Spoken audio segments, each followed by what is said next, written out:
Nous avons à présent notre docteur Larry Ngemi dans ce studio pour notre escale santé, comme annoncé tout à l'heure.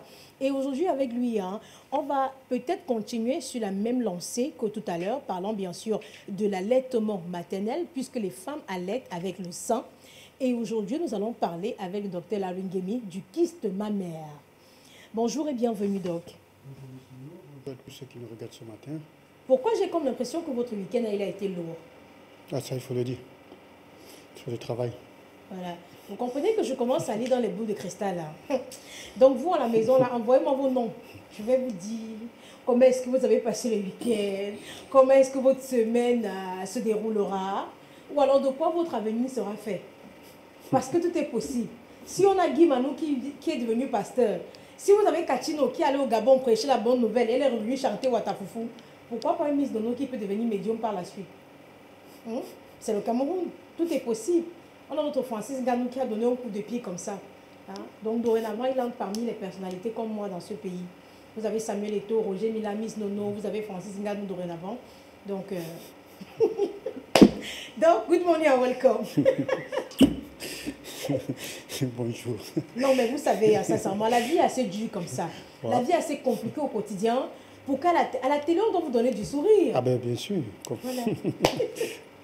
On a dit tantôt qu'avec vous, ce matin, nous allons parler du kyste mammaire. Ouais. Alors, c'est quoi le kyste mammaire, donc? Voilà, kyste là, c'est bien de le dire ce matin.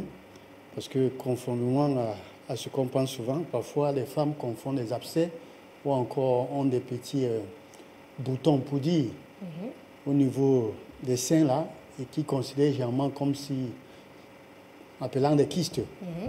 Bien évidemment, quand on parle de kystes, les kystes peuvent apparaître partout sur les organes. Kyste ovaire. On a parlé du kyste ovaire la semaine dernière. Kyste au niveau du foie, justement. Mais on parle de kystes, justement, mammaire. Ici, il s'agit bien évidemment des poches ou encore une cavité anormale, ça il faut le déjà dire, qui peuvent contenir des liquides ou pas. Liquide, semi-liquide, c'est-à-dire, ou encore ne rien contenir. Voilà, mais c'est une masse, il faut dire déjà que c'est une masse, quand je parle de cavité, c'est une masse justement qui apparaît, cela peut apparaître au niveau des organes ou encore au niveau des tissus, bien évidemment. Voilà, mais il faut dire qu'en ce qui concerne les kystes mammaires, c'est beaucoup plus bénin. C'est beaucoup plus bénin. Et il faut dire également que cela peut causer des troubles. Non, il faut préciser, quand on dit bénin, ça ne veut dire pas les symptômes, parce qu'il faut que les gens... Non, voilà, justement, on va en parler tout à l'heure. Quand on dit bénin, il ne s'agit pas de symptômes, bien évidemment. Alors, donc, je disais tantôt, cela peut aussi entraîner des troubles, c'est-à-dire des troubles au niveau du sein, où tout le pourtour du sein peut faire mal. On peut parfois sentir mal. Une douleur. Voilà, tout autour là, justement, à la palpation, ou encore, même quand on ne palpe pas, ça dépend maintenant de la grosseur du kyste en question. Voilà. Maintenant, Doc, avec tout ce que vous avez décrit tout à l'heure, comment est-ce que la femme devrait savoir qu'elle souffre, une femme peut savoir qu'elle souffre d'un kyste mammaire? Voilà, kyste mammaire, disons déjà que cela peut attaquer un sein ou les deux à la fois. On peut avoir la présence. Non seulement un sein ou deux à la fois, on peut avoir aussi la présence de plusieurs kystes. C'est-à-dire, sur un sein, vous avez deux. Voilà.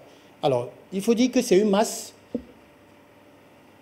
de prime abord, au début, là, c'est une masse vraiment non douloureuse, là, alors, mais qui est mobile, c'est-à-dire molle et mobile. Qui se déplace dans le Voilà, sang. comme si ça se déplace. Voilà. Ça se balade. Voilà, justement. C'est-à-dire, quand vous appuyez là, il faut dire ça, vous avez comme l'impression que ça se déplace là. Voilà. Quand vous appuyez, ça va à gauche, ça va à droite, ainsi de suite. Alors, maintenant, quand ça prend de volume, ça commence à prendre de volume, c'est là où ça devient inquiétant. Parce que ça peut prendre du volume, et là, justement, commencer à non seulement être très sensible, il suffit qu'on frôle, ou bien le vêtement frôle le bout là, vous sentez mal. Et ça, justement, ça devient douloureux. Voilà normalement les symptômes des kystes. Pourquoi le kyste mammaire, et est-ce que ce kyste-là est dangereux, puisque vous avez dit tout à l'heure que c'est une maladie bénigne? Voilà, pourquoi les kystes? Il faut dire que cela, il y a des facteurs déjà. Il faut dire qu'il y a des facteurs, mais la cause, il faut dire principale, c'est-à-dire cette accumulation de liquide dans la poitrine de la femme. Et cela pourrait être dû à l'obstruction du canal latifère. C'est ça qui permet justement la circulation du lait, bien évidemment, pour ces femmes-là qui nous suivent ce matin. Alors, si elle est obstruée, justement, ça va provoquer l'accumulation du lait, de ce liquide dans la poitrine, d'où cela pourrait également provoquer justement ce qu'on appelle les kystes. Mais il y a des facteurs. Il faut dire qu'il y a des facteurs. Maintenant, est-ce que c'est dangereux? Oui, dangereux si elle est cancéreuse. Parce qu'il faut dire que, généralement, elle est bénigne. Mais elle peut également être maligne. Ça, il faut le dire. Mais alors, quand elle est maligne, il faut dire que c'est là où c'est problème. C'est là où ça fait problème. Parce qu'en ce moment-là, c'est un cancer. Quand on dit maligne, déjà c'est un cancer, il faut dire que c'est un cancer. Là, ça fait problème. Mais généralement, ça peut même toutefois disparaître seul. Ça, il faut le dire. Quand on dit bénin, ça peut toutefois disparaître seul, sans toutefois entreprendre un traitement. Voilà. Maintenant, donc, tout à l'heure, vous avez parlé, hein, vous avez défini le kyste d'entrée de jeu, et vous avez dit qu'il y a des facteurs à risque. Maintenant, j'ai une question à deux volets. D'abord, quelles sont les personnes à risque, c'est-à-dire les personnes susceptibles de manifester le kyste, et quels sont les facteurs à risque? J'aimerais qu'on en parle. C'est-à-dire, qu'est-ce qui peut booster? Voilà, parlons déjà des personnes à risque. Il faut dire déjà que toutes les femmes, bien évidemment, peuvent être sujets, mais beaucoup plus des femmes qui n'ont jamais, je dis encore, qui n'ont jamais accouché, qui n'ont jamais eu d'enfant. Des femmes qui n'ont jamais allaité. Voilà. Alors, et des femmes qui ont des cycles irréguliers. Quand on parle d'irrégulier, c'est régulier, c'est 28 jours. Parce qu'il faudrait que les gens comprennent. Quand vous êtes déjà à 30, vous êtes à 25 parfois, ça monte. Voilà, voilà. Alors, il faut dire également les femmes qui sont à l'approche de la ménopause. Et une ménopause, bien évidemment. Ces personnes-là sont des personnes à risque de pouvoir développer des kystes, bien évidemment. Voilà. Maintenant, en ce qui concerne les facteurs, nous avons ce bouleversement hormonal. Ces femmes également qui prennent des hormones, bien évidemment, quand ils sont sujets à la ménopause. Ça, il faut dire. Et il faut dire qu'après, bien évidemment, la ménopause, vous pouvez développer des kystes. Si et seulement si vous prenez des hormones. Ah bon? Bien évidemment, vous prenez les hormones, pourquoi? Avec tout ce qui découle après la ménopause, ces bouffées de chaleur, insomnie et tout. Vous savez, les femmes se ruent toujours, les femmes se ruent toujours à l'hôpital pensant que c'est une maladie et tout. Ça, c'est pour soulager les symptômes, d'où on vous prescrit bien évidemment des hormones. Mais dites-vous bien que pendant que vous prenez ces hormones-là, cela pourrait justement créer des kystes. Ça, vous devez le savoir. Il y a également des infections et des maladies, certaines maladies héréditaires qui peuvent également être facteurs de risque pour des kystes mammaires. Voilà. Waouh. Et maintenant, comment est-ce qu'on le diagnostique? C'est-à-dire, en dehors de ce que vous avez décrit tout à l'heure, voilà, c'est-à-dire justement, la douleur, le sein qui devient sensible. Justement, parce qu'on peut également développer ce qu'on appelle l'abcès au niveau des seins. Ou encore on peut avoir un furoncle. Les gens peuvent avoir des furoncles. Pour ceux qui sont sujets à certaines maladies, je veux dire des personnes vivant avec le VIH, quand ils commencent à faire des infections opportunistes, ils peuvent développer des furoncles et tout là. Pour ne pas confondre justement, lors du diagnostic, il y a ce qu'on appelle l'examen clinique. Le médecin va justement poser un examen clinique et c'est sur la base de l'examen clinique qu'il vous demande de faire ce qu'on appelle l'échographie mammaire. Et ça ne s'arrête pas là. L'échographie mammaire ne s'arrête pas là. Il faudra faire également justement une biopsie.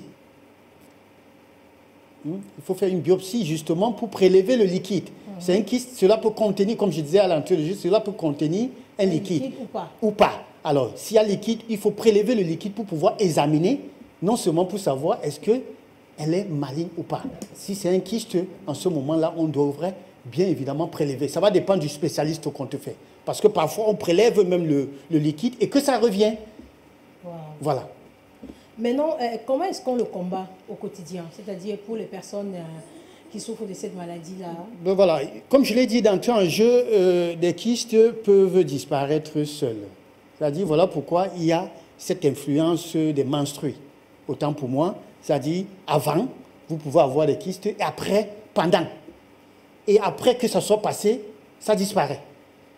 Donc, vous voyez, il y a vraiment les cycles, voilà, ce déséquilibre au moment des cycles. Et qui dit cycle des cycles menstruels parle des hormones. C'est les hormones qui gèrent, parce qu'il y a des hormones qui gèrent les cycles. Alors, maintenant, combattre, il faut dire qu'il y a justement, par voie naturelle également, je ne vais pas me mettre à citer là, mais il faut dire que naturellement, il y a des produits qu'on prend pour pouvoir justement combattre les kystes. Est-ce qu'on peut avoir quelques-uns? Voilà, il y a l'aloe vera. Il faut faire ce qu'on appelle cataplasme. Quand on dit cataplasme, ça veut dire le gel, l'aloe vera, que vous allez faire, mettre sur une compresse et faire un cataplasme là. je le précise encore. Si ces kystes ne sont pas malignes, ça il faut le dire sincèrement. Parce qu'il ne faut pas avoir un kyste qui est en train de se développer. Vous dites, j'ai suivi un jour à la télé, vous commencez à faire l'automédication. Quand ça prend une autre voie et vous courez à l'hôpital, et ça, il se fait tard. Donc, ça, je dis encore, c'est ces kystes-là bénins, bien évidemment. Dont les symptômes, a priori, il n'y a même pas de douleur. Là, vous faites des cataplasmes, ça peut aller. Il y a l'huile essentielle du thé. Bien évidemment, on en trouve. Il y a des structures ici à Douala où on trouve le bio. Voilà, merci. Que vous pourrez également là, badigeonner là-dessus, au coucher, et ça, c'est bon. Mais ça, il faut le faire au moins sur une semaine. Ça, il faut le dire, que ça soit avec l'aloe vera. Successive, bien évidemment. Voilà, la voie naturelle, bien évidemment. Waouh. Maintenant, avant d'arriver au traitement, peut-être qu'on aurait dû commencer par là. Oui. Parce qu'on a coutume de dire que le meilleur traitement, c'est la prévention. Donc, bien sûr, bien sûr. Maintenant, pour les femmes qui nous regardent ce matin, comment est-ce qu'elles peuvent procéder, qu'il s'agisse des gestes qui sauvent, qu'il s'agisse de l'alimentation, comment est-ce qu'on peut éviter le kyste? Voilà, ça passe par l'alimentation, ça il faut le dire. Je crois que quand nous parlons des fibromes ici, dernièrement, ou encore des myomes, nous avons parlé longuement de l'alimentation, parce qu'il y a un facteur favorisant. Pourquoi? Dû à certaines hormones, parce qu'il y a des aliments qui contiennent des hormones, notamment j'ai cité du soja, pas seulement du soja, il y a beaucoup des aliments. Alors, ben, il faut dire que qui dit kyste également parle hormonal, ça il faut le dire.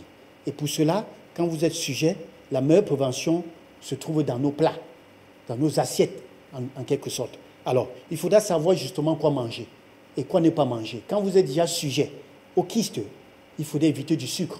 Vous en avez parlé longuement ce matin. Du sucre, ça c'est très mauvais, je dis bien très mauvais, sur toutes ses formes. Et quand on dit sucre, ça veut dire avec tout ce qu'on trouve dans des pâtisseries, boulangeries et tout. Des sucres ajoutés. Ajoutés, voilà. Alors, maintenant, il faudra aussi parler, quand on dit boisson gazeuse, je ne veux pas me mettre à citer là où vous trouvez du sucre, voilà. Maintenant, quand on parle des aliments qu'il faudra privilégier bien, il faut du bon gras. Des aliments riches en vitamine E. Nous avons l'huile d'olive. Nous avons l'avocat. Je crois que c'est la période maintenant. On en trouve sur le marché. Non, les avocats, pas encore la saison, mais on a déjà quand même quelques avocats sur le marché. Il faudra se jeter entre 250, 300. Voilà, je conseille déjà à ces femmes-là de se jeter là-dessus. Parce que ça aussi, c'est la prévention. Ça, c'est très important. Alors, nous avons du sésame. Des graines de sésame. Des graines de sésame. Nous avons tout ce qu'on appelle aliments complets. Riz complet, pâtes complets, tout ce qui est complet. Il faudra en consommer. Ça, c'est très important. Nous avons ce qu'on appelle les amandes également. Nous avons ce qu'on appelle les avoines. Et pour finir, nous avons des fruits. Et j'aime bien le dire, des fruits rouges. C'est la saison des mangues. Mais j'aime préciser, en ce qui me concerne, les fruits rouges sont des fruits qui ont des propriétés anti-inflammatoires, antivirales, antagiques. Voilà, framboises, les mûres, les myrtilles. Voilà. Est-ce que la goyave est un fruit rouge? Non, non, non. C'est pourquoi j'ai demandé. Voilà. Parce qu'il y a deux qualités de goyave. Il y a la goyave rouge là, et la goyave blanche. Nous avons aussi les pamplemousses rouges aussi. Donc ça veut dire que la goyave qui est rouge là, c'est pas un fruit. C'est pas un fruit. Voilà, on citait tantôt les aliments qu'il faut consommer. Vous avez parlé des fruits rouges. Oui, des légumes. Voilà, nous avons parlé. Il faut aussi consommer beaucoup de légumes. Riches en fibres, bien évidemment, qui est très important en ce qui concerne que ce soit des kystes sur toutes ses formes, que ce soit des kystes à l'ovaire, surtout quand on parle des kystes en général, ça il faut le dire, et que ce soit fibrone, parce que j'ai dit il y a une relation, il y a un impact en ce qui concerne le processus hormonal chez la femme. Donc voilà des aliments qu'il faudra consommer et éviter beaucoup, comme je l'ai dit, tout ce qui est gras, tout ce qui est mauvais gras, en tout cas. La viande rouge, raffinée, charcuterie et tout ça. Voilà. Les fritures. Des fritures, voilà. Merci. Et l'alcool. Et l'alcool, bien sûr. C'est du mauvais gras. Il y a l'acide urique dans l'alcool. Parce que j'ai comme l'impression que depuis la semaine dernière, des Camerounais vous ont dit que mais donc arrêtez ça. Quand oui, et justement, on en a parlé. On en a parlé. Alors, maintenant, est-ce que vous avez des conseils de façon générale à prodiguer à ces femmes qui nous regardent, puisqu'aujourd'hui, on parlait d'allaitement maternel et on a fait savoir aux téléspectatrices que plus vous allaitez, moins vous développez un risque, vous avez moins de risque de développer un cancer du sein. Ça, il faut le dire. Moi, je dirais, je veux préciser, il faut en termes de pourcentage. Toutes les femmes qui ont allaité ou qui allaitent réduisent, c'est-à-dire de 70% de développer un cancer du sein. Ça, vraiment, il faut le dire. Ça n'a rien à y voir. Je crois que sur la toile, on parle du fait que les hommes devraient sucer. Ou encore. Mais on parle de l'allaitement maternel. On parle de l'allaitement. Non, non, ça, il vaut mieux le tirer, cette attention-là, parce qu'il y a des femmes qui refusent d'allaiter le bébé et qui, par contre, donnent le sein à l'homme, à leur époux. Donc, on parle, ça c'est très important. Alors, je dis l'allaitement maternel, ça franchement, il ne faut pas le dire. Vous l'avez longuement parlé ce matin, les avantages de l'allaitement, tant pour la femme que pour le bébé. Parce qu'il y a cette communication étroite entre la mère et l'enfant. Je dirais même que ça permet même, c'est-à-dire que l'enfant aime plus, excusez-moi de le dire, aime plus sa mère que le père. Non, mais c'est vrai. Non. Regardez juste, de façon banale, là, donc je vais vous décrire une scène. Voilà. Vous tenez votre bébé comme ça pour lui donner le sein. Oui. Vous avez l'enfant, quand il a 3-4 mois, il commence à vous fixer dans les yeux. Voilà. Quand il est en train de téter et il sourit. Voilà, justement. Voilà quelque chose qui est pertinent. Contrairement à l'homme qui parfois, quand il se met à porter le bébé crie. Et quand c'est le bébé entre les mains de sa mère, et alors, pour cette femme-là qui n'allait pas, non mais il y a parfois même le bébé fuit la mère. On ne connaît même pas qui est la mère. Donc voilà autant des avantages qu'il faut comprendre. Et ce qui est plus important, c'est cet aliment. Il faut dire que le lait maternel est 100%, je dirais 100% riche. C'est un aliment complet. Il y a de l'eau, il y a des nutriments, il y a donc toutes les vitamines dont l'enfant a soif. Voilà. Le lait là contient de l'eau. De l'eau, voilà. De l'eau, c'est-à-dire en quantité suffisante pour que votre bébé, jusqu'à 6 mois, puisse être en santé. Et quand on donne le lait maternel à l'enfant, on ne devrait pas donner de l'eau jusqu'à 6 mois. Je crois qu'il y a des parents qui n'aiment pas entendre ça, les grands-mères et tout, disent que non, il faut donner l'eau à l'enfant. Mais je dis, en ce qui concerne mes enfants, en moi, n'ont pas pris de l'eau jusqu'à 6 mois. Et ces enfants ne sont pas morts. Je voudrais le dire. Le lait, parce que vous l'avez dit là, d'entrer en jeu, je sais que vous êtes mère d'enfant, je ne sais pas si vous l'avez respecté, mais je dis, le lait maternel contient déjà du lait, de l'eau et de la bonne. Voilà. J'ai la chance quand même d'être dans une entreprise où ma PDG, c'est une femme, voilà. Donc nous sommes tous ses enfants. Voilà. Elle a été un peu clémente sur mes oreilles au départ quand j'ai repris le boulot. C'est-à-dire arrêtez de calmer le bébé quand le bébé pleure avec de l'eau. Donnez de l'eau, donnez de l'eau, donnez plutôt du sein. Il a soif. Voilà, il a soif. Voilà, donc le conseil que je suis donné ce matin, c'est qu'à chaque fois que vous aurez une éruption au niveau des seins, sous forme de bouton ou bien la présence d'une masse, il est mieux de vous faire consulter. Arrêtez de le presser ou bien de le manipuler, c'est très dangereux parce que vous pourrez justement causer des problèmes qui pourront être vraiment très dangereux. Donc, allez consulter, ça c'est mieux. Maintenant, donc la thématique de ce matin, vous êtes pour ou contre le fait de rembourser la dot après le